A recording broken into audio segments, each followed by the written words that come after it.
Imagine standing in the middle of a grassy field nearly 1,000 years ago, watching as men arrive with wooden carts, iron tools, and the impossible task of raising a fortress so vast and unyielding that it will outlive them by centuries. Castles are often remembered as symbols of kings, knights, and noble power.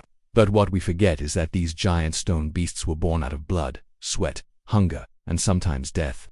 Every wall, every tower, every carved stone battlement we admire today was placed by hands, calloused and broken. And the story of how castles were built is as much about survival as it is about architecture. To truly understand what it meant to build a medieval castle, we need to step into the shoes of the men who built them, to feel the mud pulling at their boots, the dust filling their lungs, and the weight of stone dragging their muscles toward collapse. The dream of a castle usually began not with an architect's drawing but with the ambition of a king or a lord. Power in the Middle Ages was always on shaky ground, and stone was the answer.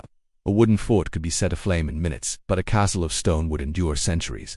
The decision to build was as political as it was military. A new castle meant control over land, intimidation of rivals, and protection of wealth. But declaring a castle and building one were two very different things. The first step was always the land itself.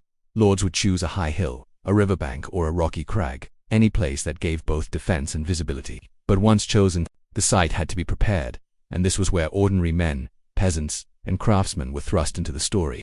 They dug, sometimes for weeks, moving tons of earth with nothing more than wooden shovels, picks, and bare hands. Foundations were critical. If the base was weak, the entire castle would collapse, and in fact, many castles did fail in their early years because of rushed or careless groundwork. Workers dug deep trenches, sometimes 30 feet or more, lining them with rubble, lime, mortar, and carefully placed stone.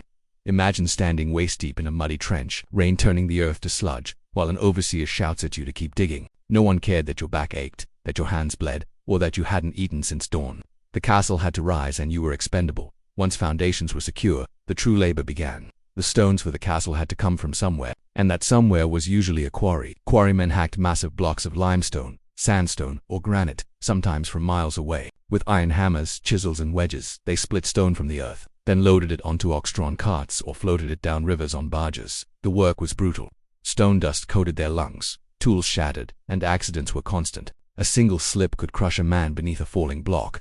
There were no safety nets, no helmets, no compensation for families when a father or son died. The stone was more valuable than the man, and the building would continue as though nothing that had happened.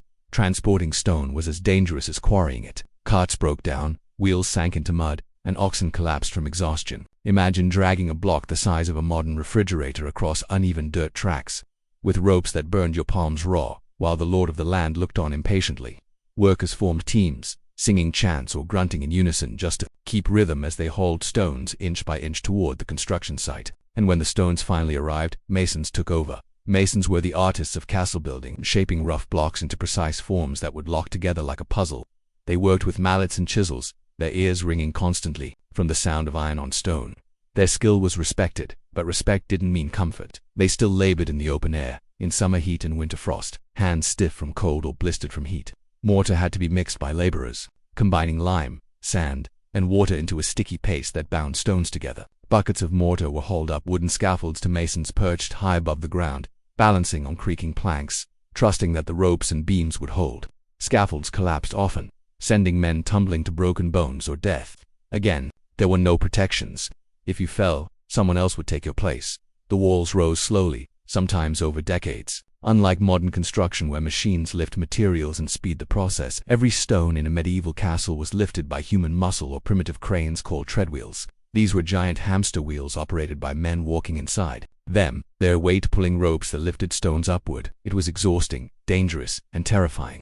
If the rope snapped, a stone weighing hundreds of pounds could plummet, smashing through scaffolds and workers alike. Yet the work continued, day after day, year after year. Life on a construction site was grim. Workers lived in temporary huts or tents nearby, eating whatever cheap food the Lord provided. Usually this meant hard bread, pottage made from grains, and vegetables, maybe some salted meat if they were lucky. Fresh water was often scarce, and ale was the safer drink. Disease spread quickly in these camps, with dysentery, fevers, and infections cutting down as many men as accidents. Yet for many peasants, castle work was better than nothing. Payment might be a few pennies a day, more than farm labor could provide. For skilled masons or carpenters, wages were higher, and with them came a small degree of status.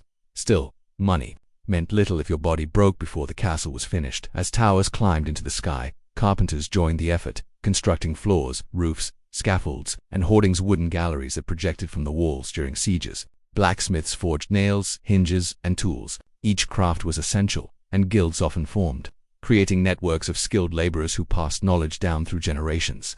For a master mason, overseeing a great castle was the pinnacle of achievement, a chance to leave a mark that would endure for centuries, but for the hundreds of nameless workers beneath him, it was just another day of sweat and risk. The design of a castle was as much about fear as it was about beauty. Lords wanted walls thick enough to resist battering rams, towers high enough to see approaching armies, and gates strong enough to withstand fire.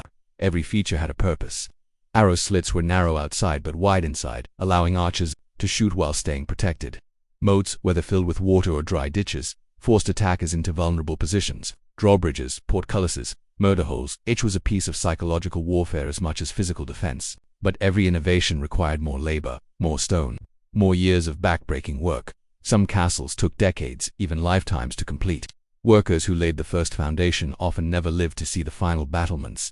Generations of masons and carpenters poured their lives into walls that outlived them by centuries. Imagine being a young man, 18 years old, hauling stone in the summer sun, and then, 40 years later, walking with a limp past the finished castle, realizing you gave your entire youth to something that belonged not to you, but to a lord, who might barely remember your name. Survival was never guaranteed. Records tell of men crushed beneath stones, drowned in moats, burned in accidental fires, or succumbing to epidemics that swept through labor camps. For every majestic tower that still stands, there are dozens of invisible graves, forgotten beneath the soil, holding the bones of workers who made those towers possible. And yet, in a strange way, those men achieved a kind of immortality. Their sweat and sacrifice hardened into stone. Their pain became battlements, their lives became architecture. When we admire a castle today, walking through its gates or standing on its walls, we rarely think of the hands that built it. But if you close your eyes, you can almost hear the clink of chisels, the groan of ropes, the shouts of overseers, and the labored breathing of men hauling stone. You can smell the lime from the mortar, feel the grit of dust in your teeth, and sense the exhaustion that never ended. Castles were not just homes for kings or fortresses for armies. They were monuments to human endurance, to the ability of ordinary men to create something extraordinary under impossible conditions. And so the question remains, did the builders survive? Some did, living to see their work complete, perhaps, even feeling a sliver of pride. Others died young, their names erased, their families left with nothing. But all of them, in one way or another, became part of the castle. Their labor is locked in every stone, their sacrifice embedded in the mortar, their existence fused into the walls that still stand today. Castles endure because men gave everything to build them. Their survival was not always of the body, but of the legacy they left behind. So the next time you gaze at a medieval castle, don't just think of kings and knights. Think of the nameless builders, the peasants, the craftsmen, the men who dragged stones until their backs broke, who climbed scaffolds until their hands bled, who mixed mortar until their lungs burned. Think of them, because without their sacrifice, the castles would never have stood at all. And if you wonder whether you could have survived their world, remember this: survival in the shadow of a rising castle was not about strength alone. It was about endurance, resilience, and the will to keep building even when every bone in your body begged you to stop. That was the true cost of castles.